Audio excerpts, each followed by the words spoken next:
ଶ୍ରୀମନ୍ଦିର ଶୋଭା ଦିବସ ଆପଣ ମ୍ୟାନେଜର ଅଛନ୍ତି, କ'ଣ କହିବେ ପାର୍ଟି କ'ଣ ପାଇଁ ଗୋଟେ ଆବଶ୍ୟକ ପଡ଼ିଲା ନୂଆ ପାର୍ଟିର ଜଗନ୍ନାଥ ନାମରେ କ'ଣ ପାଇଁ?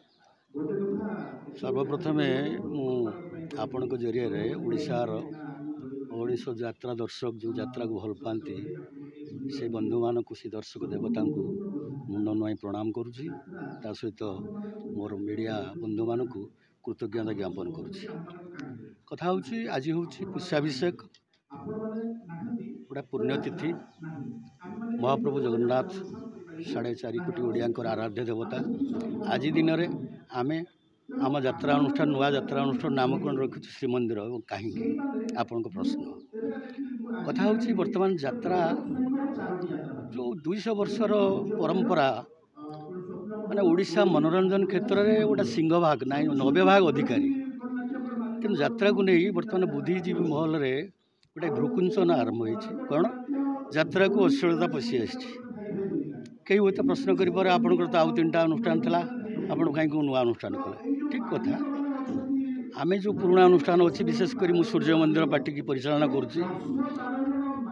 ମୁଁ ଆପଣଙ୍କୁ ଜୋର ଦେଇ କହିବି, ଆପଣମାନଙ୍କୁ ଅନୁରୋଧ କରିବି, ଆପଣ ସୂର୍ଯ୍ୟ ମନ୍ଦିର ସୁଯୋଗ ପାଇବେ ଯାତ୍ରା ଦେଖନ୍ତୁ।